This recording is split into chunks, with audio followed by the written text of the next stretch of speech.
ಇವತ್ತಿನ ವಿಷಯ ಆಹಾರ.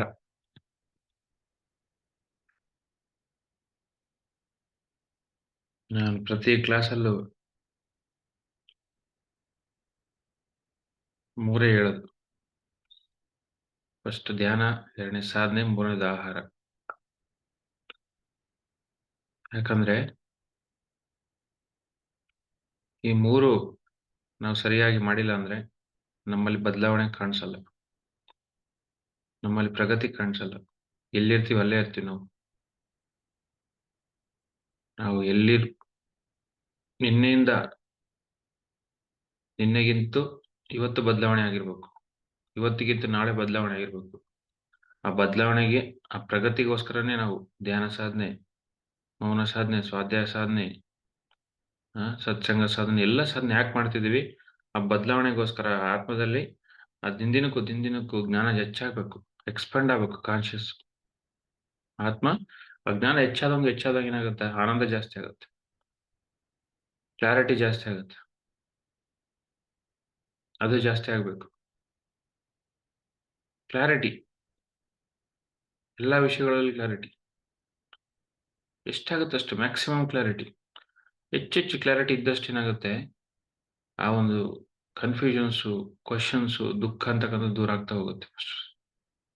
ಇದೇ ಬೇಕು. ಮೋಕ್ಷ ಅಂದ್ರೇನು? ಎಲ್ಲದರಲ್ಲೂ ಸಮಾಧಾನ, ಆ ಸಮಾಧಿ ಸ್ಥಿತಿ ಅಲ್ವಾ? ಸೊ ನಾವೇನೋ ಸಮಾಧಿ ಬೇಕಂತೀವಿ, ಆ ಸಮಾಧಿ ತಕ್ಕಂತ ಸಾಧನೆ ಮಾಡ್ತಿದೀವ? ಸಮಾಧಿ ತಕ್ಕಂತ ಆಹಾರವನ್ನ ಪಾಲನೆ ಮಾಡ್ತಿದೀವ? ನಮ್ಮೆಲ್ಲರ ಗುರುಗಳಾದ ಪತ್ರಿಜಿ ಸರ್ ಅವರು ಆಹಾರದಲ್ಲಿ ಎಷ್ಟು ಸ್ಟ್ರಿಕ್ಟ್ ಇದ್ರು ಅಂದ್ರೆ, ಅಡಿಗೆ ಮಾಡ್ಬೇಕಾದ್ರೆ ಅವ್ರ ಪಕ್ಕ ನಿಂತ್ಕೋಬೇಕಂದ್ರೂ ಕೂಡ ಗಟ್ಸ್ ಬೇಕಾಗಿತ್ತು. ಧ್ಯಾನದಲ್ಲಿ ಓಕೆ ಸಾರು, ಹೇಳ್ಕೊಡೋದ್ರಲ್ಲಿ ಚೂರು ಮ್ಯಾನೇಜ್ ಮಾಡ್ಬೋದಿತ್ತು. ಬಟ್ ಅಡಿಗೆ ಮನೆಯಲ್ಲಿ ಪಕ್ಕ ನಿಲ್ಬೇಕಂದ್ರೆ ಈ ಶುಡ್ ಬಿ ಮಾಸ್ಟರ್. ಬೆಂಕಿ ತರ ಇರ್ತಿದ್ರು ಸಾರು. ಎಲ್ಲರೂ ಹೋಗಿ ಯಾವ್ದಾವ್ದೋ ಮೂಲೆಯಲ್ಲಿ ಕುತ್ಕೊಂಡ್ಬಿಡ್ತಿದ್ರು. ಯಾಕೆ ಅಷ್ಟು ಸ್ಟ್ರಿಕ್ಟ್ ಇದ್ರು ಅವ್ರ ಆಹಾರದಲ್ಲಿ? ಯಾಕೆ ಹಂಗಿದ್ರು ಅಂದ್ರೆ, ಆಹಾರ ಅಂತಕ್ಕಂಥದ್ದು ಈ ದೇಹನ್ನ ಸಂರಕ್ಷಣೆ ಒಂದೇ ಮಾಡಲ್ಲ ಅದು, ಈ ಮನ್ಸನ್ನು ಕೂಡ ಸಂರಕ್ಷಣೆ ಮಾಡುತ್ತೆ. ನೋಡಿ, ಎಲ್ಲೇ ತನಕ ಈ ಹೊಟ್ಟೆ ಸರಿಯಾಗಿರಲ್ವೋ ಅಲ್ಲೇ ತನಕ ಈ ಮನ್ಸು ಶುದ್ಧ ಆಗಲ್ಲ. ದೇಹಕ್ಕೆ ಮನ್ಸಿಗೆ ಅವಿನಾಭಾವ ಸಂಬಂಧ ಇದೆ. ನಾವೇನ್ ಆಹಾರ ಹಾಕ್ತಿವಿ ದಿನ ಅದೇ ಮನ್ಸು. ದೇಹ ಒಂದೇ ಅಲ್ಲ. ಎಲ್ಲರೂ ಏನಕ್ಕಂತಾರೆ ಈ ದೇಹ ಒಂದೇ, ಆ ದೇಹ ನೋಡ್ಕೊಳಕ್ಕೋಸ್ಕರ ಆಹಾರ ಬೇಕಂತಾರೆ. ಅದು ಶುದ್ಧ ತಪ್ಪು, ಅಜ್ಞಾನ ಅದು. ದೇಹನ ನೋಡ್ಕೊಳಕ್ ಒಂದೇ ಅಲ್ಲ ಆಹಾರ, ಈ ಮನ್ಸಿಗೂ ಕೂಡ ಅದು ಇನ್ಪುಟ್, ಮನ್ಸಿಗೂ ಕೂಡ ಆಹಾರ ಅದು. ನೀವೇನೇ ತಿನ್ನಿ, ಈ ಪ್ರಪಂಚ ಯಾಕೆ ಇಷ್ಟು ದುಃಖದಲ್ಲಿದೆ, ಯಾಕೆ ಇಷ್ಟು ಅಜ್ಞಾನದಲ್ಲಿದೆ ಅಂದ್ರೆ ಮಾಂಸಾಹಾರ. ನೋಡಿ, ಆ ದರಿದ್ರ ಎಲ್ಲರಿಗೂ ಅಂಟ್ಕೊಂಡ್ಬಿಟ್ಟಿದೆ, ಮ್ಯಾಕ್ಸಿಮಮ್ ಜನಕ್ಕೆ. ಆ ದರಿದ್ರ ಹೋಗ್ಲಾಡ್ಸಕ್ಕೋಸ್ಕರ PA ಸಿಸ್ಟಮ್ ಹುಟ್ಟಿರೋದು. ನಾವೆಲ್ಲ ಹುಟ್ಟಿರೋದು ಯಾಕಂದ್ರೆ ಆ ಒಂದು ಅಜ್ಞಾನ, ಆ ಒಂದು ಕೊಳೆ ಭೂಮಿಯಿಂದ ಹೋಗ್ಬೇಕು. ಅದು ಮಹಾ ಕೊಳೆ ಭೂಮಿಗೆ ಅಂಟಿರ್ತಕ್ಕಂಥದ್ದು. ಆ ಭೂತಾಯಿ ದಿನ ರೋಜಿಸ್ತಾ ಇದ್ದಾಳೆ. ಆ ಪ್ರಾಣಿ ಪಕ್ಷಿಗಳು ದಿನ ಅಳ್ತಾ ಇದ್ದಾವೆ, ನಮ್ಮನ್ನ ಯಾರು ಕೇಳೋರು ಅಂತ. ಎಂತ ಅಜ್ಞಾನದಲ್ಲಿ ಬದುಕ್ತಿದ್ಯಾ ಮನುಷ್ಯ ನೀನು? ನೀನ್ ನೋಡ್ಕೋಬೇಕು ನಮ್ನೆಲ್ಲ. ನೀನೇ ತಿಂತಾ ಇದೀಯ ನಮ್ನ. ಆ ಆ ಪ್ರಾಣಿ ಪಕ್ಷಿಗಳು ಆರಾಮಾಗಿ ನಲ್ದಾಡಿ ಇರ್ಬೇಕಾಗಿತ್ತು. ಅವನೇನ್ ಮಾಡ್ತಿದ್ದಾನೆ? ಮನುಷ್ಯ ಎಳ್ಕೊಂಡು ಬಂದು ಕತ್ತು ಕುಯ್ದು ತಿಂತಾ ಇದ್ದಾನೆ. ಎಂತ ಅಜ್ಞಾನ! ಆ ಮೀನು ಆರಾಮಾಗಿ ನದಿನಲ್ಲಿ, ಸಮುದ್ರದಲ್ಲಿ ಆರಾಮಾಗಿ ಆಡ್ಕೊಂಡಿದೆ. ಬಣ್ಣ ಬಣ್ಣದ ಮೀನುಗಳು, ಎಂತ ಆನಂದ ನೋಡಿದ್ರೆ. ಆ ಮೀನನ್ನ ಏನ್ ಮಾಡ್ತಾನೆ? ಅವನ್ನ ಆ ಆರಾಮಾಗಿರ್ತಕ್ಕಂಥದ್ದು ತಗೊಂಬಂದು ಆ ಹೊರಗಡೆ ಹಾಕಿ ಒದ್ದಾಡಿ ಸಾಯುತ್ತದು ಮೀನು. ಅದನ್ನ ಕಟ್ ಮಾಡ್ಕೊಂಡು ತಿಂತಾನೆ. ಎಂತ ನೀಚ ಕೆಲಸ ಇದೆ ಹೇಳಿ. ಮನುಷ್ಯ ಆಧ್ಯಾತ್ಮಿಕತೆ ಮಾತಾಡ್ಬೇಕಂದ್ರೆ ಸಸ್ಯಾಹಾರ ಆಗ್ಬೇಕು. ಅಲ್ಲೇ ತನಕ ಅವನು ನಮ್ಮ ಆಹಾರದಲ್ಲೂ ಕೂಡ ಎಂಟ್ರಿ ಆಗಕ್ಕಾಗಲ್ಲ, ನಮ್ಮ ಮುಂದೆ ಕೂಡ ನಿಲ್ಲಕ್ಕಾಗಲ್ಲ. PSSM ಮಾಸ್ಟರ್ ಮುಂದ. ಅವನಿಗೆ ಎಲಿಜಿಬಿಲಿಟಿನ ಇಲ್ಲ ನಮ್ಮ ಹತ್ರ ಬರಕ. ಹಂಗಾಗಿ ಮಾಸ್ಟರ್ಸ್ ಫಸ್ಟ್ ಆಹಾರ ಅಂದ್ರೇನು, ಫಸ್ಟ್ ಸಸ್ಯಾಹಾರಿ ಆಗ್ಬೇಕು. ಅವನು ಸಸ್ಯಾಹಾರಿ ಆಗ್ಬೇಕು, ಮೊಟ್ಟೆ ಬಿಡಬೇಕು, ಆ ಬೆಳ್ಳುಳ್ಳಿ ಬಿಡಬೇಕು. ಎಲ್ಲ ತನಕ ಅವನು ಮಾಂಸಾಹಾರ ಬಿಡಲ್ವೋ, ಎಲ್ಲ ತನಕ ಮೊಟ್ಟೆ ಬಿಡಲ್ವೋ, ಎಲ್ಲ ತನಕ ಬೆಳ್ಳುಳ್ಳಿ ಬಿಡಲ್ವೋ, ಅವನಿಗೆ ಬದಲಾವಣೆಗಳು ಕಾಣಿಸಲ್ಲ. ಫಸ್ಟ್ ಮಾಂಸಾಹಾರ ಕಂಪ್ಲೀಟ್ ನಿಷಿದ್ಧ. ಅವಾಗೆ ಅವನು ಆಧ್ಯಾತ್ಮಿಕತೆಗೆ ಎಂಟ್ರಿ ಆಗ್ತಾನೆ. ಅಲ್ಲೇ ತನಕ ಆಗಲ್ಲ. ಆ ಆಹಾ ಆ ಮಾಂಸಾಹಾರ ಮಾಡೋದು ಕೂಡ ಅಷ್ಟೇ ತಪ್ಪು. ಆ ಗಾಳಿ ಸೋಕುತ್ತೆ, ನಿಮ್ಮ ಆಹಾರ ಡಿಸ್ಟರ್ಬ್ ಆಗುತ್ತೆ. ನಮ್ಮ ಪಿರಮಿಡ್ ಕೆಲವೊಬ್ರು ಲೇಡೀಸ್ ಬರ್ತಾ ಇರ್ತಾರೆ, ಕಾವೇರಿ ಪಿರಮಿಡ್ ಇಲ್ಲೆಲ್ಲ. ಸರ್ ನಾವು ತಿನ್ನಲ್ಲ, ನಮ್ಮ ಮನೇಲಿ ಮಾಡ್ಕೊಡ್ಬೇಕಂತಾರೆ. ಒಪ್ಪಲ್ಲ. ನೋ ನೋ ನೋ, ಆಗೋದಿಲ್ಲ, ಸಾಧ್ಯ ಇಲ್ಲ. ಯಾಕಂದ್ರೆ ನಿಮ್ಮ ಶಕ್ತಿ ವ್ಯಕ್ತ ಆಗುತ್ತೆ ಧ್ಯಾನ ಮಾಡಿದ್ದು. ಆ ಸ್ತ್ರೀಯರು ಯಾವಾಗ್ಲೂ ಕರುಣಾಮಯಿಗಳು. ಈ ಪುರುಷ ರಾಕ್ಷಸ, ಅವನು ಬಿಡಲ್ಲ ಬೇಗ. ಬಟ್ ಹೇಗೋ ಒಂದು ಆ ಒಂದು ಕಷ್ಟದಿಂದ ಹೊರಗೆ ಬರ್ಬೇಕು ಸ್ತ್ರೀ. ಆ ಮಾಂಸಾಹಾರ ಪ್ರಿಪೇರ್ ಮಾಡೋದು ಕೂಡ ಬಿಡಬೇಕು. ಯಾಕಂದ್ರೆ ಅವಾಗೆ ಬದಲಾವಣೆ ಆಗೋದು. ಅಲ್ಲಿ ಕೂಡ ಇದೆ ಹಿಂಸೆ, ಮಾಡೋದ್ರಲ್ಲೂ ಹಿಂಸೆ ಇದೆ. ಮೂಗಿ ಬಟ್ಟೆ ಕಟ್ಕೊಂಡು ಮಾಡಿದ್ರು ಆಗಲ್ಲ, ಬದಲಾವಣೆ ಕಾಣಿಸಲ್ಲ. ನಿಮ್ಮ ಆಹಾರ ಡಿಸ್ಟರ್ಬ್ ಆಗುತ್ತೆ. ಮುಟ್ಟಿದ್ರಲ್ಲ ಅದು, ಅದ್ರ ಹತ್ರ ಅದು ಗಾಳಿ ಸೋಕಿದ್ರು ಕೂಡ, ಆ ಮಾಂಸದ ಗಾಳಿ ಸೋಕಿದ್ರು ಕೂಡ ಶಕ್ತಿ ಡಿಸ್ಟರ್ಬ್ ಆಗುತ್ತೆ. ಅಷ್ಟು ಕೆಟ್ಟದು. ಈ ಮಾಂಸಾಹಾರಿ ಕೈ ಶುದ್ಧ ಆಗ್ಬೇಕಂದ್ರೆ 2 ವರ್ಷ ಬೇಕು. ಅವನ ಕೈಯಲ್ಲಿ ನಾವು ಊಟ ಮಾಡ್ಬೇಕಂದ್ರೆ, ಅವನು ಧ್ಯಾನ ಮಾಡಕ್ 2 ವರ್ಷ ಆಗ್ಬೇಕು. ಅದಾದ್ಮೇಲೆ ಅವನ ಕೈಯಲ್ಲಿ ಊಟ ಮಾಡ್ಬೋದು. ನೋಡಿ ಅಷ್ಟು ಕೊಳೆ ಇರುತ್ತೆ. ಅಂದ್ರೆ 2 ವರ್ಷ ಬೇಕು ಅವ್ನು ಇರ್ತಕ್ಕಂಥ ಕೊಳೆ ಎಲ್ಲ ಹೋಗ್ಬೇಕಂದ್ರೆ, ಧ್ಯಾನ ಮಾಡಿದ್ಮೇಲೆ, ಮತ್ತೆ ಸುಮ್ನೆ ಅಲ್ಲ. 2 ವರ್ಷ ಧ್ಯಾನ ಸಾಧನೆ ಮಾಡಿದ್ಮೇಲೆ ಆ ಒಳಗಿರ್ತಕ್ಕಂಥ ಅಶುದ್ಧ, ಮಾಂಸಾಹಾರ ಅಶುದ್ಧ ಎಲ್ಲ ಕೊಳೆ ಹೋಗುತ್ತೆ 2 ವರ್ಷ ಆದ್ಮೇಲೆ. ಅಂದ್ರೆ ಅಷ್ಟು ಒಳಗೆ ತುಂಬಿರುತ್ತೆ ನಾನ್ ವೆಜ್ ತಿಂದು ಅಡಿಗೆ ತಿಂದವರಲ್ಲಿ. ಅಂದ್ರೆ ಅವ್ನು ಅಡಿಗೆ ಮಾಡಕ್ 2 ವರ್ಷ ಆಗ್ಬೇಕು. ಧ್ಯಾನ ಸಾಧನೆ ಆದ್ಮೇಲೆ ಎಲಿಜಿಬಿಲಿಟಿ ಅವನಿಗೆ.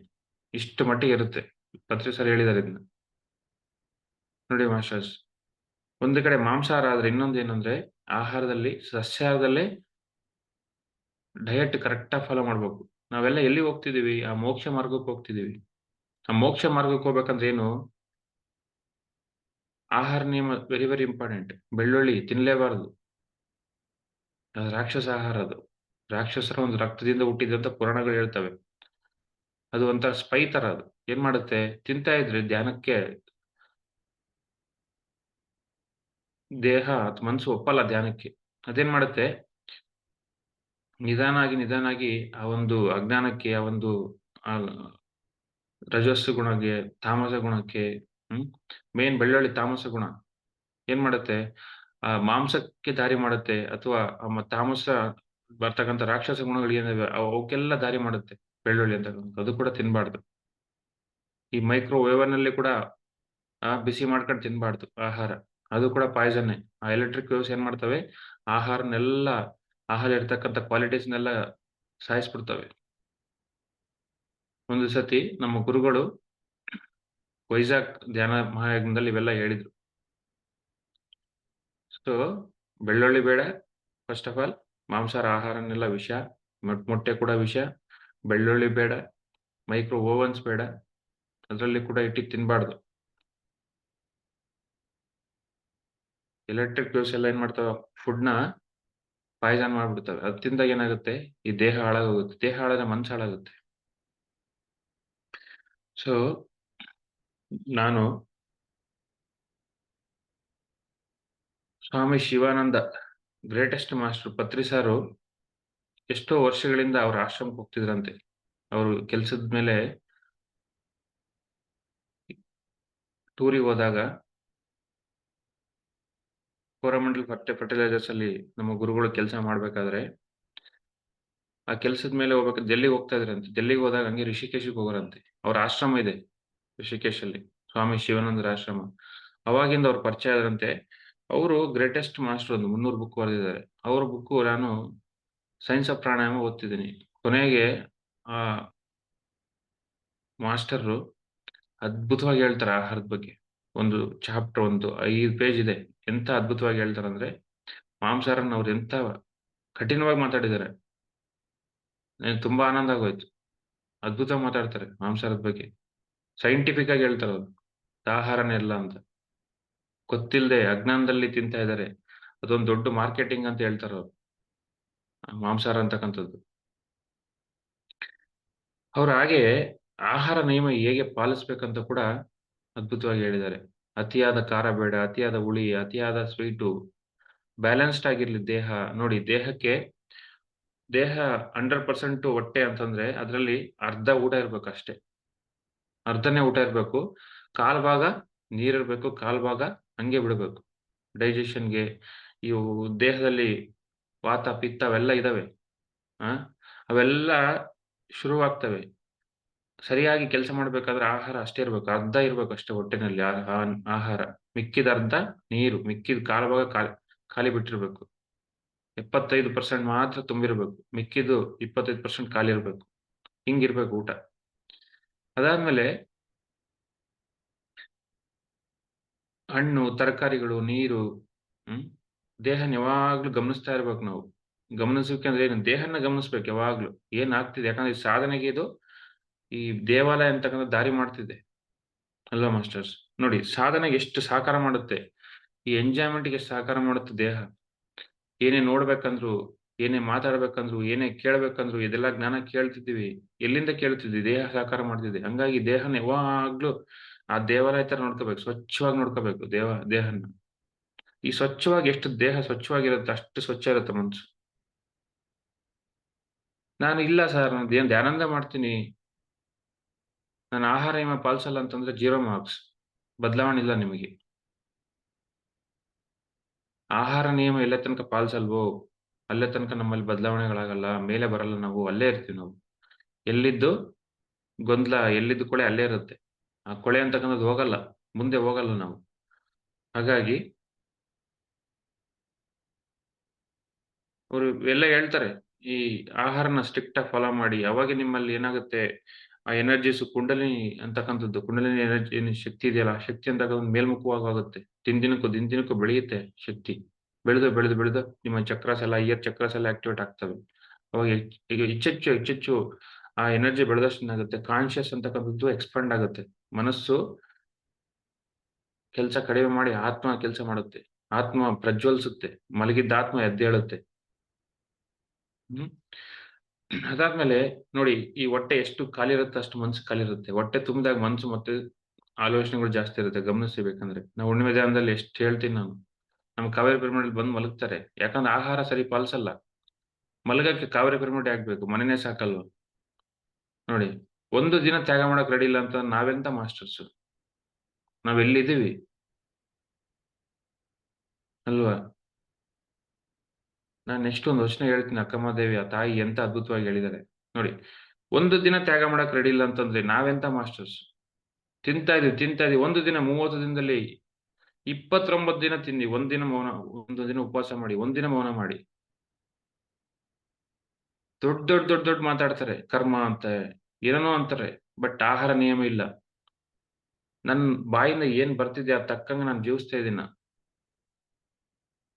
ನೋಡಿ, ಗಮನಿಸೋದಂದ್ರೆ ನಮ್ಮನ್ನೇ ಈ ಭೂಮಿನಲ್ಲಿ ಎಲ್ಲ ಚೆನ್ನಾಗ್ ಅನ್ಸುತ್ತೆ. ಮೇಲಿನ ಲೋಕಕ್ಕೆ ಹೋದಾಗ ಗೊತ್ತಾಗುತ್ತೆ ನಾವು ಮಾಡಿರ್ತಕ್ಕಂಥ ತಪ್ಪುಗಳು. ಒಬ್ಬ ಎನ್ಲೈಟನ್ ಮಾಸ್ಟರ್ಸ್‌ಗೆ ನಾವು ಮಾಡ್ತಕ್ಕಂಥ ತಪ್ಪು ಕರೆಕ್ಟ್ ಆಗಿ ಗೊತ್ತಾಗುತ್ತೆ. ಒಬ್ಬ ಸೀನಿಯರ್ಸ್‌ಗೆ ಗೊತ್ತಾಗುತ್ತೆ ನಾವು ಮಾಡ್ತಕ್ಕಂಥ ತಪ್ಪುಗಳು. ದೊಡ್ಡ ಮಾತಾಡೋದಲ್ಲ. ದೊಡ್ಡದಾಗಿ ನಾವು ಆಹಾರ ನಿಯಮ ಪಾಲಿಸ್ತಿದೀವಾ? ಆ ರಾತ್ರಿ ನಾನು ನಿದ್ದೆ ಗೆಲ್ತಿದ್ದೀನ? ಯಮ ನಿಯಮಗಳನ್ನ ಸರಿಯಾಗಿ ಪಾಲಿಸ್ತಿದ್ದೀನ? ಯಮ ನಿಯಮ ಪಾಲಿಸದೆ ಸಮಾಧಿ ಹೆಂಗ್ ಬರಕ್ ಸಾಧ್ಯ? ನಮಗೇನೋ ಮುಕ್ತಿ ಬೇಕು, ಸಮಾಧಿ ಬೇಕು. ಬಟ್ ಯಮ ನಿಯಮ ಪಾಲಿಸಲ್ಲ. ಆಚರಣೆ ಇಲ್ಲ. ಆಚರಣೆಯಲ್ಲಿದ್ದ ಮಾತುಗಳು ತಗೊಂಡು ವ್ಯರ್ಥ ಮಾತುಗಳು. ನೋಡಿ ಮಾಸ್ಟರ್ಸ್, ಒಂದು ದಿನ ನಿದ್ದೆ ಗೆಲ್ಲಕ್ಕಾಗಲ್ಲ ಅಂದ್ರೆ ನಾವೆಂತ ಧ್ಯಾನಿಗಳು? ಪತ್ರಿ ಸಾರು ಒದ್ಕಂತ ಹೋಗೋರು ಹುಣ್ಣಿಮೆ ಧ್ಯಾನದಲ್ಲಿ ನಿದ್ದೆ ಮಾಡಿದ್ರೆ. ಅಷ್ಟು ಕೋಪ ಬರೋದು. ಏನಾಗುತ್ತೆ ಹುಣ್ಣಿಮೆ ಧ್ಯಾನದಲ್ಲಿ ಮಲಗಿದಿರ ಅಂತಂದ್ರೆ, ನಿಮ್ಮ ಆಸ್ಟ್ರಲ್ ಬಾಡಿ ಕಾನ್ಷಿಯಸ್ ಆಗಿದ್ರೆ ಒಂದು ಒಳ್ಳೊಳ್ಳೆ ಲೋಕಗಳಿಗೆ ಹೋಗುತ್ತೆ. ಅದೇ ಮಲ್ಕೊಂಡಾಗ ಆ ನಿದ್ದೆನಲ್ಲಿ ದೇಹದ ಮೇಲೆ ಎಚ್ಚರ ಅಂದ್ರೆ ಆಸ್ಟ್ರಲ್ ಬಾಡಿ ವಿಚಿತ್ರ ಆಟ ಆಡುತ್ತದು. ನೆಗೆಟಿವ್ ಎಲ್ಲೆಲ್ಲೋ ಹೋಗುತ್ತೆ ಅದು. ಲೋವರ್ ವರ್ಲ್ಡ್ಸ್‌ಗೆ ಹೋಗುತ್ತೆ. ಲೋವರ್ ಪ್ಲೇಸಸ್‌ಗೆ ಹೋಗುತ್ತೆ. ಲೋವರ್ ಎನರ್ಜೀಸ್‌ಗೆ ಹೋಗುತ್ತೆ. ಆ ಪಿರಮಿಡಲ್ಲಿ ಮಲಗಿದಾಗ. ಪಿರಮಿಡಲ್ ಫಸ್ಟ್ ಆಫ್ ಆಲ್ ಮಲಗಲೇಬಾರ್ದು. ಮಲ್ಕೊಂಡಾಗ ಏನಾಗುತ್ತೆ, ನೀವು ಲೋ ಎನರ್ಜಿ ಒಂದು ಸೋಲ್ ಲೋವರ್ ಎನರ್ಜಿಸಿಗೆ ಹೋಗಿ, ಲೋವರ್ ವರ್ಲ್ಡ್ಸಿಗೆ ಹೋಗಿ ಅಲ್ಲಿರ್ತಕ್ಕಂಥ ಎನರ್ಜೀಸ್, ಲೋ ಎನರ್ಜೀಸ್ ಎಲ್ಲ ತಂದು ಪಿರಮಿಡ್ ಅಲ್ಲಿ ಸೃಷ್ಟಿಯಾಗುತ್ತೆ. ಆ ಲೋ ಎನರ್ಜೀಸ್ ಏನ್ ಮಾಡ್ತವೆ, ಯಾರೋ ಒಬ್ಬ ಒಳ್ಳೆ ಧ್ಯಾನ ಮಾಡ್ತಿರ್ತಾನೆ ಅವನಿಗೆಲ್ಲ ಡಿಫೆಕ್ಟ್ ಮಾಡ್ತವೆ. ನೋಡಿ, ಎಲ್ಲ ಶಕ್ತಿ ಹಾಳಾಗೋಯ್ತು, ಪಕ್ಕದವನ್ ಧ್ಯಾನ ಸರಿಯಾಗ್ಲಿಲ್ಲ, ಕೊರಿಕೆ ಹೊಡಿತಾರೆ ಪಿರಮಿಡ್ ಅಲ್ಲಿ, ಡೀಪ್ ಆಗಿ ಹೋಗಕ್ಕಾಗಲ್ಲ ಧ್ಯಾನಕ್ಕೆ. ನೋಡಿ, ಇದೆಲ್ಲ ತಪ್ಪು ಮಾಸ್ಟರ್ಸ್, ಅರ್ಥ ಮಾಡ್ಕೋಬೇಕು. ಇವು very very very wrong, highly wrong, ಇವೆಲ್ಲ ಮಾಡ್ಲೇಬಾರ್ದು. ಪತ್ರಿ ಸಹ ಬೆಂಕಿ ಆಗೋರು ಪಿರಮಿಡ್ ಅಲ್ಲಿ ಮಲಗಿದ್ರೆ. ಎಕ್ಸೆಪ್ಷನ್ ಕೇಸಸ್ ಇದಾವೆ. ಬುದ್ಧ ಪೂರ್ಣಿಮೆ ಓಕೆ, ಅವಾಗ ಏನಾಗುತ್ತೆ, ಜಾಗ ಸಿಗಲ್ಲ, ಹಂಗಾಗಿ ಮಲಸಕ್ ಬಿಡ್ತಾರೆ ನನ್ನ. ಬಟ್ ಪಿರಮಿಡ್ ಅಲ್ಲಿ ಮಲಗಲೇಬಾರ್ದು. ಏನಾಗುತ್ತೆ, ನಮ್ಮ ಒಂದು ನೆಗೆಟಿವ್ ಆ ಎನರ್ಜೀಸ್ ಎಲ್ಲ ಪಿರಮಿಡ್ ಅಲ್ಲಿ ಅವೆಲ್ಲ ಸೃಷ್ಟಿ ಆಗ್ತವೆ. ವಿಚಿತ್ರ ವಿಚಿತ್ರ ವಿಕಾರಗಳು ಸೃಷ್ಟಿ ಆಗ್ತವೆ. ಅವೆಲ್ಲ ಪಿರಮಿಡ್ ಎಲ್ಲ ಸೃಷ್ಟಿಯಾಗಿ ಇರೋ ಎನರ್ಜೀಸ್ ಎಲ್ಲ ಹಾಳಾಗುತ್ತೆ ಪಿರಮಿಡ್ ಅಲ್ಲಿ. ನೋಡಿ, ನಿಮ್ಮ ಒಂದು ಅದು ಕರ್ಮ ಕೂಡ, ಅದು ಬೇರೆ ಧ್ಯಾನಿಗೆ ಡಿಸ್ಟರ್ಬ್ ಮಾಡೋದು. ನಿಮಗೆ ಅದೇ ತರ ತೊಂದರೆಗಳು ಧ್ಯಾನ ಕೂತಾಗ ಆಗುತ್ತೆ. ಇದೆಲ್ಲ ಖಂಡಿತ ಆಗೇ ಆಗುತ್ತೆ ಅಲ್ವಾ? ಸೊ ಇವಾಗ ಆಹಾರ ನಿಯಮ ಸರಿಯಾಗಿ ಪಾಲಿಸೋದ್ ಬಗ್ಗೆ ಇನ್ನೂ ಒಂದು ಅದ್ಭುತವಾಗಿ ಆ ತಾಯಿ ಅಕ್ಕಮ್ಮ ದೇವಿ ಎಂತ ವಚನ ಹೇಳಿದಾರಂದ್ರೆ, ನೋಡಿ, ಆಹಾರವ ಕಿರಿಯ ಮಾಡಿರಯ್ಯ, ಆಹಾರವ ಕಿರಿಯ ಮಾಡಿರಿ, ಆಹಾರವ ಕಿರಿದು ಮಾಡಿರಣ್ಣ, ಆಹಾರವ ಕಿರಿದು ಮಾಡಿ, ಆಹಾರದಿಂ ವ್ಯಾಧಿ ಹಬ್ಬಿ. ನೋಡಿ, ಆಹಾರದಿಂ ವ್ಯಾಧಿ ಹಬ್ಬಿ, ರೋಗಗಳು ಹಬ್ತವೆ. ರೋಗಗಳ ಹಬ್ಬಿ ಏನಾಗುತ್ತೆ, ಆಹಾರದಿಂ ವ್ಯಾಧಿ ಹಬ್ಬಿ ಬಲಿವುದಯ್ಯ, ಆಹಾರದಿಂ ನಿದ್ರೆಯಂ ತಾಮಸ, ಅಜ್ಞಾನ ಮೈಮರುಹು. ನೋಡಿ ಮಾಸ್ಟರ್ಸ್, ಆಹಾರವ ಕಿರಿದು ಮಾಡಿ, ಚಿಕ್ಕದು ಕಡಿಮೆ ಮಾಡಿ, ಆಹಾರ ಕಿರಿದು ಮಾಡಿ ಮಾಡಿ ಏನಾಗುತ್ತೆ, ಆಹಾರ ಕಿರಿದು ಮಾಡಿಲ್ಲ ಅಂದ್ರೆ ಏನಾಗುತ್ತೆ, ವ್ಯಾಧಿ ಹಬ್ಬುತ್ತೆ, ರೋಗಗಳು ಶುರುವಾಗ್ತವೆ ಈ ದೇಹದಲ್ಲಿ. ಈ ದೇಹದಲ್ಲಿ ರೋಗಗಳು ಶುರುವಾದ್ರೆ ಏನಾಗುತ್ತೆ, ಮುಗೀತು, ದೇಹ ಸಹಕಾರ ಮಾಡಲ್ಲ ಸಾಧನೆಗೆ, ಅಲ್ಲೇ ನಿಂತ್ಕೊಂಡ್ವಿ ನಾವು. ನೋಡಿ, ಬಲಿಯಾಗುತ್ತೆ ದೇಹ, ಆ ಒಂದು ವ್ಯಾಧಿಗೆ ಬಲಿಯಾಗುತ್ತೆ, ಸಾವು ಬರುತ್ತೆ ಕೊನೆಗೆ. ವ್ಯಾಧಿ ಬಂದು ಬಂದು ಬಂದು ಸಾಧನೆ ಮಾಡದೆ ಮತ್ತೆ ಬರ್ತೀವಿ ಭೂಮಿಗೆ, ಟೈಮ್ ವೇಸ್ಟ್ ಆಗಾಯ್ತು. ಆಹಾರದಿಂದ ನಿದ್ರೆಯಂ ತಾಮಸ. ನೋಡಿ, ಆಹಾರದಿಂದ ನಿದ್ರೆ, ಹೆಚ್ಚು ತಿಂದ್ರೆ ನಿದ್ರೆ. ಈ ಬ್ರೈನ್ ಏನ್ ಮಾಡುತ್ತೆ, ಕೆಲಸ ಮಾಡಲ್ಲ, ನಿದ್ದೆ ಬೇಕನ್ನಿಸುತ್ತೆ, ನಿದ್ದೆಗೆ ಹೋಗ್ತೀವಿ. ನಿದ್ರೆಯಂ ತಾಮಸ. ನೋಡಿ, ನಿದ್ರೆಯಿಂದ ತಾಮಸ ಗುಣ, ಸೋಮಾರಿತನ. ಹೆಚ್ಚೆಚ್ಚು ನಿದ್ದೆ ಮಾಡ್ತಾರೆ, ಎಷ್ಟು ಬೇಕು ಅಷ್ಟೇ ಮಾಡ್ಬೇಕು ನಿದ್ದೆ. ಆಹಾರ ಜಾಸ್ತಿ ಆಗುತ್ತೆ, ನಿದ್ದೆ ಜಾಸ್ತಿ ಆಗುತ್ತೆ. ನೆಕ್ಸ್ಟ್ ಏನಾಗುತ್ತೆ, ತಾಮಸ ಗುಣ ಜಾಸ್ತಿ ಆಯ್ತು, ಅಜ್ಞಾನ, ತಾಮಸ, ಅಜ್ಞಾನ ಮೈಮರಹು. ನೋಡಿ, ಅಜ್ಞಾನ ಕಂಪ್ಲೀಟ್ ಕಂಟ್ರೋಲ್ ಇಲ್ಲ. ನೆಕ್ಸ್ಟ್ ಮೈ ಮರಹು, ಎಚ್ಚರನೇ ಇರೋದಿಲ್ಲ ಮೈ ಮೇಲೆ, ಮೈ ಮರಿತೀವಿ. ಮೈ ಮರಿಯೋದಕ್ಕಂದ್ರೆ ಏನು, ಏನ್ ಮಾತಾಡ್ತೀವಿ ಗೊತ್ತಿರಲ್ಲ, ಏನ್ ತಿಂತೀವಿ ಗೊತ್ತಿರಲ್ಲ, ಏನ್ ಆಲೋಚನೆ ಮಾಡ್ತಿರೋದು ಗೊತ್ತಿರಲ್ಲ, ಕಂಪ್ಲೀಟ್ ಕಂಟ್ರೋಲ್ ಹೋಯ್ತು. ಆಹಾರದಿಂ ಕಾಮ ವಿಕಾರ ಹೆಚ್ಚಿ, ಕಾಯ ವಿಕಾರ ಮನೋವಿಕಾರ. ನೋಡಿ, ಆಹಾರದಿಂ ಕಾಮ ವಿಕಾರ, ಕಾಮ ಅಂದ್ರೆ ಅತಿಯಾದ ಕೋರಿಕೆಗಳು ಹೆಚ್ಚಾಗುತ್ತೆ, ಕೋರಿಕೆಗಳು, ವಿಚಿತ್ರ ವಿಚಿತ್ರ ಕೋರಿಕೆಗಳು, ವಿಚಿತ್ರ ವಿಚಿತ್ರ ಆಲೋಚನೆಗಳು, ವಿಚಿತ್ರ ವಿಚಿತ್ರ ಮಾತುಗಳು, ಯಾವ್ದು ಕಂಟ್ರೋಲ್ ಇಲ್ಲ. ಕಾಮ ವಿಕಾರ, ಇಂದ್ರಿಯ ವಿಕಾರ, ಈ ಇಂದ್ರಿಯಗಳಿದಾವಲ್ಲ ಪಂಚೇಂದ್ರಿಯಗಳು, ಅವು ಕೂಡ ವಿಕಾರ ಆಗ್ತವೆ. ಏನ್ ನೋಡ್ಬೇಕು ನೋಡಲ್ಲ, ಏನ್ ಮಾತಾಡ್ಬೇಕು ಮಾತಾಡಲ್ಲ, ಏನ್ ತಿನ್ಬೇಕು ತಿನ್ನಲ್ಲ, ಅಂದ್ರೆ ಕಂಟ್ರೋಲ್ ಹೋಯ್ತು. ಇಂದ್ರಿಯ ವಿಕಾರ, ಪಂಚೇಂದ್ರಿಯಗಳೆಲ್ಲ ಅವು ಕಂಟ್ರೋಲ್ ಇಲ್ಲದೆ ವಿಚಿತ್ರ ವಿಚಿತ್ರವಾಗಿ ಒಬ್ಬ ರಾಕ್ಷಸಂತರ ಪ್ರವೃತ್ತಿ ಮಾಡ್ತವೆ. ಇಂದ್ರಿಯಗಳು, ಇಂದ್ರಿಯ ನಿಗ್ರಹ ಇರಲ್ಲ. ಭಾವ ವಿಕಾರ ಅಂದ್ರೆ ಭಾವನೆಗಳ ಮೇಲೆ ಕಂಟ್ರೋಲ್ ಇರಲ್ಲ. ಎಮೋಷನ್ಸ್, ಎನರ್ಜಿ ಇನ್ ಮೋಷನ್, ಆ ಎನರ್ಜಿ ಅಂತಕ್ಕಂಥದ್ದು ಎಕಡೆ ಹೋಗುತ್ತೆ, ಕೆಲ್ಸಕ್ಕೆ ಕಂಟ್ರೋಲೇ ಸಿಗೋದಿಲ್ಲ ಅದು ಎಮೋಷನ್. ವಾಯು ವಿಕಾರ ಉಂಟು ಮಾಡಿ. ನೋಡಿ, ಇನ್ನ ಅದ್ಭುತವಾದದ್ದು ಇದೆ ಆಕ್ಚುಲಿ. ವಾಯು ವಿಕಾರ ಅಂದ್ರೆ ಏನ್ ಗೊತ್ತಾ, ನಿಮ್ಮ ಉಸಿರಾಟದ ಗತಿ ಕೂಡ ಎಲ್ಲೆಲ್ಲ ಹೋಗ್ಬಿಡುತ್ತೆ, ಆ ಬ್ಯಾಲೆನ್ಸ್ಡೇ ತಪ್ಪಿಡುತ್ತೆ. ಆ ಉಸಿರಾಟ ಅಂತಕ್ಕಂಥದ್ದು ಹೆಚ್ಚಾಗುತ್ತೆ ಜಾಸ್ತಿ ತಿಂದಾಗ, ಬೇಕಂದ್ರೆ ಆಹಾರ ಜಾಸ್ತಿ ಹಾಕಿ ಹೊಟ್ಟೆಗೆ ಉಸಿರಾಟ ಫಾಸ್ಟ್ ಆಗುತ್ತೆ. ಯಾಕಂದ್ರೆ ದೇಹ ಭಾರ ಆಗುತ್ತೆ, ಇನರ್ಷಿಯಾ ಜಾಸ್ತಿ ಆಗುತ್ತೆ ದೇಹದಲ್ಲಿ. ಭಾರ ಜಾಸ್ತಿ ಆದಾಗ ಏನಾಗುತ್ತೆ, ಆ ಉಸಿರಾಟದ ಗತಿ ಕೂಡ ಏರುಪೇರಾಗೋಗುತ್ತೆ. ನೋಡಿ, ಎಂತ ಅದ್ಭುತವಾದ ಯೋಚನೆ ಇದು.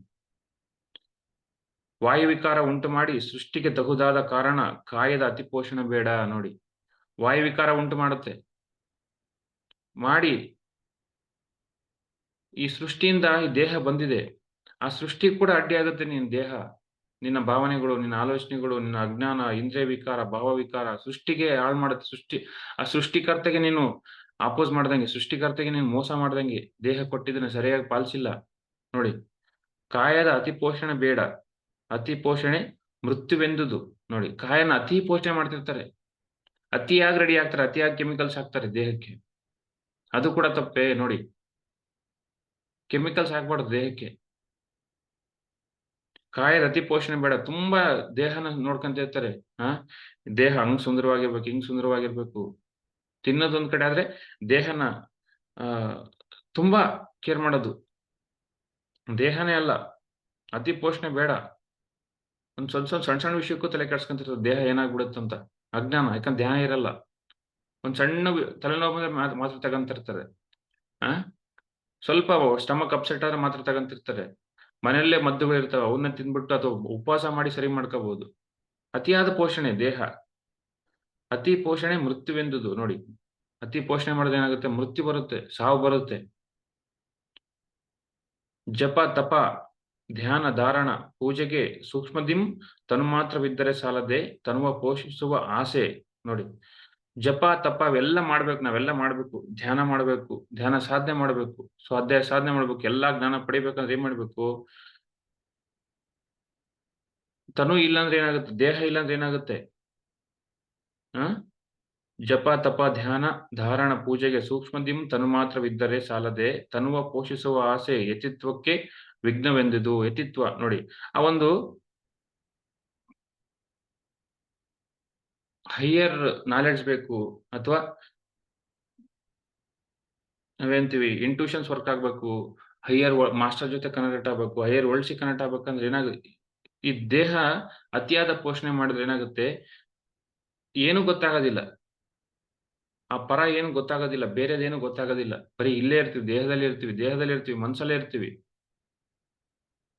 ತನು ಪೋಷಣೆಯಿಂದ ತಾಮಸ ಹೆಚ್ಚಿ ಅಜ್ಞಾನದಂ ವಿರಕ್ತಿ ಹಾನಿ. ನೋಡಿ ಮಾಸ್ಟರ್ಸ್, ತನು ಪೋಷಣೆಯಿಂದ ಜಾಸ್ತಿ ತಿನ್ನೋದ್ರಿಂದ, ಎಲ್ಲೆಲ್ಲೋ ತಿನ್ನೋದ್ರಿಂದ, ಏನೇನೋ ತಿನ್ನೋದ್ರಿಂದ ಏನಾಗುತ್ತೆ, ತನು ಪೋಷಣೆಯಿಂದ ತಾಮಸ ಹೆಚ್ಚಿ ಅಜ್ಞಾನದಂ ವಿರಕ್ತಿ ಹಾನಿ, ವೈರಾಗ್ಯ ಹೋಗುತ್ತೆ.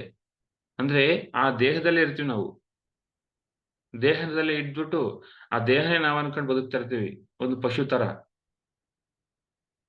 ಪಶು ತಿನ್ನುತ್ತೆ, ಮಲಗುತ್ತೆ, ಮಕ್ಳು ಮಾಡುತ್ತೆ, ಅಷ್ಟೇ ಕೆಲಸ. ಪಶು ಅಷ್ಟೇ ಗೊತ್ತು. ಮನುಷ್ಯ ಅದೇ ಮಾಡಿದ್ರೆ ಪಶುನೇ ಅವನು, ಅಲ್ವಾ?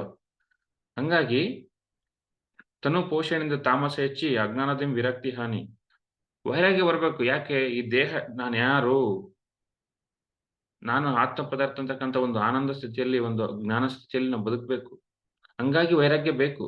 1 ಗಂಟೆನೋ 2 ಗಂಟೆನೋ 3 ಗಂಟೆನೋ 10 ಗಂಟೆನೋ ಬೇಕಲ್ವ? ದಿನ ವೈರಾಗ್ಯ ಬೇಕು. ದೇಹನ ಮರಿಬೇಕು, ಮನಸ್ಸನ್ನ ಮರಿಬೇಕು, ಪ್ರಪಂಚನ ಮರಿಬೇಕು, ಈ ಸಂಸಾರನ ಮರಿಬೇಕು. ಅರಿವು ನಷ್ಟ. ನೋಡಿ, ಅರಿವು ನಷ್ಟ. ಏನು ಅರಿವು? ಬುದ್ಧಿ, ವಿವೇಕ. ಪರವು ದೂರ. ಪರವು ಅಂತಂದ್ರೇನು? ಆ ಭಗವಂತ ತತ್ವ ದೂರ ಆಗುತ್ತೆ.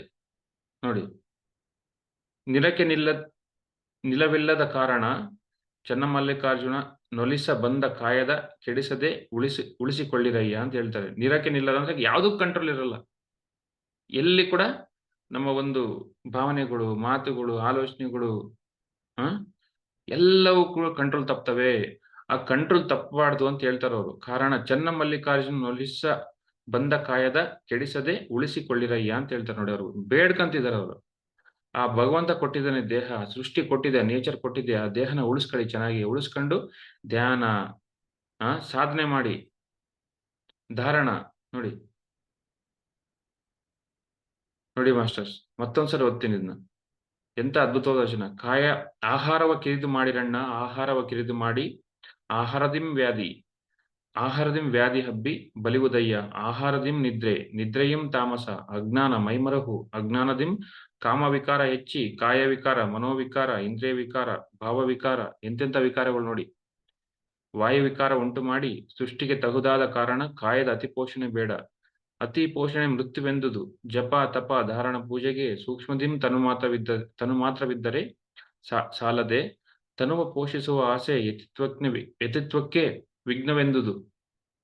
ತನು ಪೋಷಣೆಯಿಂದ ತಾಮಸ ಹೆಚ್ಚಿ ಅಜ್ಞಾನದಿಂ ವಿರಕ್ತಿ ಹಾನಿ, ಅರಿವು ನಷ್ಟ, ಪರವು ದೂರ, ನಿರಕ್ಕೆ ನಿರವಿಲ್ಲದ ಕಾರಣ ಚನ್ನ ಮಲ್ಲಿಕಾರ್ಜುನ ನುಲಿಸ ಬಂದ ಕಾಯದ ಕೆಡಿಸದೆ ಉಳಿಸಿಕೊಳ್ಳಿರಯ್ಯ. ನೋಡಿ ಮಾಸ್ಟರ್ಸ್. ಆ ಮೇಲಿನ ಲೋಕದಿಂದ ಈ ದೇಹನ ತಗೊಂಬರ್ತೀವಿ. ಯಾಕೆ ತಗೊಂಬರ್ತೀವಿ? ಧ್ಯಾನ ಸಾಧನೆಗೋಸ್ಕರ ತಗೊಂಬರ್ತೀವಿ. ಆ ಜ್ಞಾನ ಸಾಧನೆಗೋಸ್ಕರ ತಗೊಂಬರ್ತೀವಿ. ಬಂದ್ಬಿಟ್ಟು ಈ ಮಾಯದಲ್ಲಿ ಮುಳುಗಿ ಆಹಾರದ ಮೇಲೆ ಕಂಟ್ರೋಲ್ ಇಲ್ದೆ ಏನು ಬೇಕಾ ತಿಂದು, ತಿಂದು, ತಿಂದು ಏನು ಕೈಗೆ ಸಿಗಲ್ಲ. ಎಲ್ಲ ವಿಕಾರಗಳು ಸೃಷ್ಟಿಯಾಗ್ತವೆ. ಎಂತೆಂಥ ವಿಕಾರಗಳು ನೋಡಿ.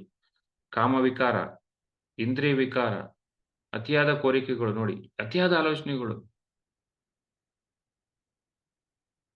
ಆ ಕೋಪ, ತಾಪ, ಜಲಸ್ಸು, ಎಲ್ಲ ಆ ಆ ಹೊಟ್ಟೆ ಕಿಚ್ಚುಗಳು ಇವೆಲ್ಲ ಸೃಷ್ಟಿಯಾಗ್ತವೆ. ಅಂದ್ರೆ ಅವೇ ಕಾಮವಿಕಾರ. ಅಂದ್ರೆ ಅತಿಯಾದ ನಿಲುಕದೇ ಇಲ್ಲ. ಆ ಕೋರಿಕೆಗಳಿಗೆ ಏನು ನಿಲಿಕಲ್ಲ, ಕೈಗೆ ಸಿಗಲ್ಲ. ಧ್ಯಾನ ಸಾಧನೆ ಮಾಡ್ತಿರ್ತೀವಿ, ಆಹಾರ ಪಾಲನೆ ಮಾಡಲ್ಲ ಸರಿಯಾಗಿ.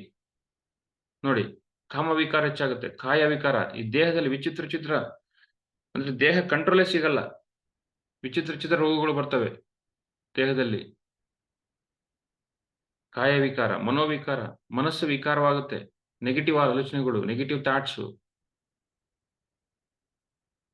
ನೆಕ್ಸ್ಟ್ ವಾಯು ವಿಕಾರ ನೋಡಿ. ಆ ಆ ಗಾಳಿ ಕೂಡ ಆ ಗುರು ಏನಿದ್ದಾನೆ, ಗುರು ಕೂಡ ಕೈ ಸಿಗಲ್ಲ ದೇಹದಲ್ಲಿ ಆಹಾರ ಜಾಸ್ತಿ ಆದ್ರೆ.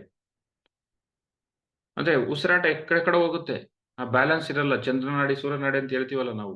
ಒಂದು ಕಡೆ ಉಸಿರಾಟ ಆದಾಗ ಅವೆರಡು ಏನಾಗ್ತವೆ, ವೆಲಾಸಿಟಿ ಅಂತಕ್ಕಂಥದ್ದು, ಸ್ಪೀಡ್ ಅಂತಕ್ಕಂಥದ್ದು ಹೆಂಗಾಗುತ್ತೆ, ಕೈ ಸಿಗಲ್ಲ. ಅದು ಉಸಿರಾಟದ ಗತಿ ಯಾವಾಗ ಕರೆಕ್ಟ್ ಆಗಿರುತ್ತೆ, ಮನಸ್ಸು ಯಾವಾಗ ಕರೆಕ್ಟ್ ಆಗಿ ಶಾಂತವಾಗಿರುತ್ತೆ ನೋಡಿ.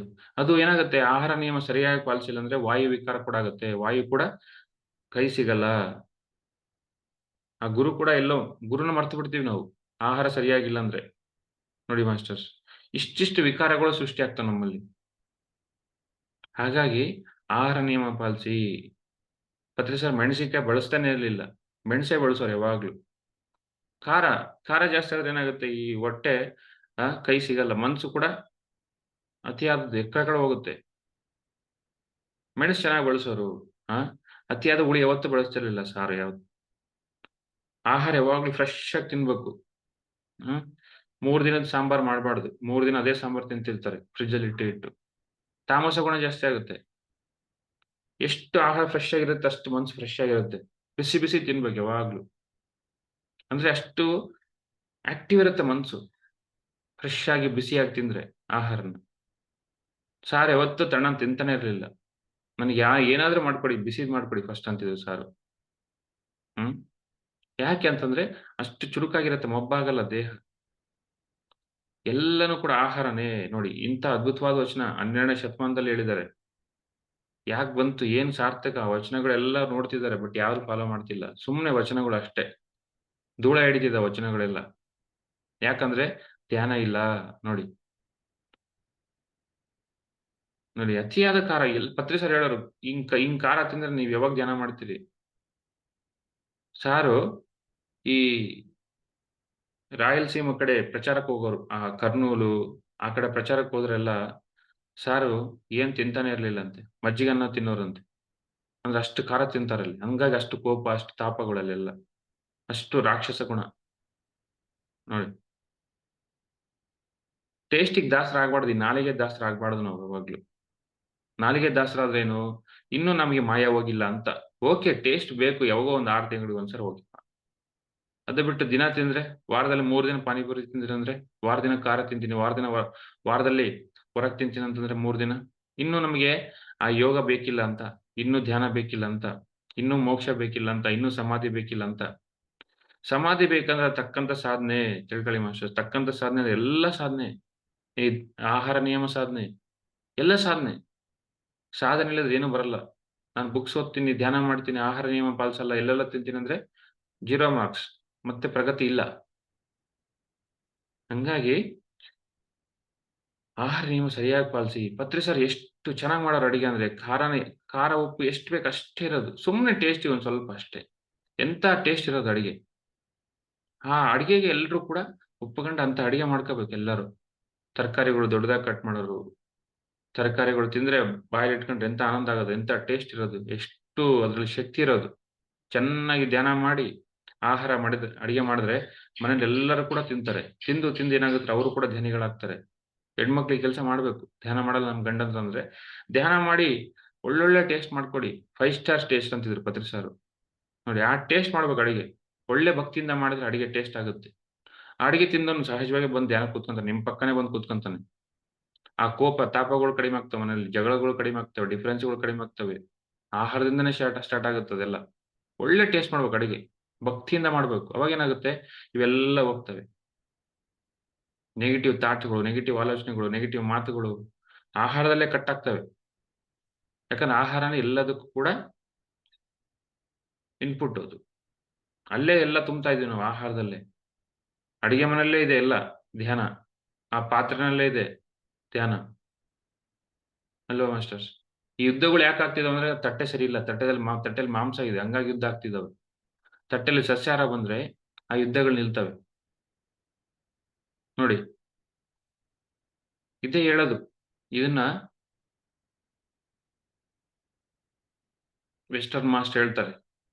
ನಿಮ್ ತಟ್ಟೆ ಸರಿ ಇಲ್ಲ ಫಸ್ಟು. ತಟ್ಟೆಯಲ್ಲಿ ಮಾಂಸ ಇದೆ. ಹಂಗಾಗಿ ಯುದ್ಧಗಳಾಗ್ತವೆ ಅಂತ ಹೇಳ್ತಾರೆ. ನೋಡಿ. ಸೊ ಎಲ್ಲಾನು ಇಷ್ಟೇ ಮಾಸ್ಟರ್ಸ್. ಆಹಾರ ನಿಯಮ ಸರಿಯಾಗಿ ಪಾಲಿಸಿ. ಆ ತಾಯಿ 12ನೇ ಶತಮಾನದಲ್ಲೇ ಹೇಳಿದ್ದಾರೆ ಅಕ್ಕಮಹಾದೇವಿ. ಆಹಾರ ನಿಯಮ ಸರಿಯಾಗಿ ಪಾಲಿಸಿ. ಆಹಾರ ನಿಯಮದಿಂದ ಇಲ್ಲಾಂದ್ರೆ ಏನಾಗುತ್ತೆ? ಎಂತೆಂಥ ವಿಕಾರ ಆಗ್ತವೆ. ಇಂದ್ರಿಯ ವಿಕಾರ, ಭಾವ ವಿಕಾರ, ಮನೋವಿಕಾರ, ವಾಯು ವಿಕಾರ ನೋಡಿ. ಎಲ್ಲಾ ವಿಕಾರಗಳು ಯಾವುದು ಕಂಟ್ರೋಲ್ ಸಿಗೋದಿಲ್ಲ. ಕಂಟ್ರೋಲ್ ಎಲ್ಲ ದಾರಿ ತಪ್ತೀವಿ.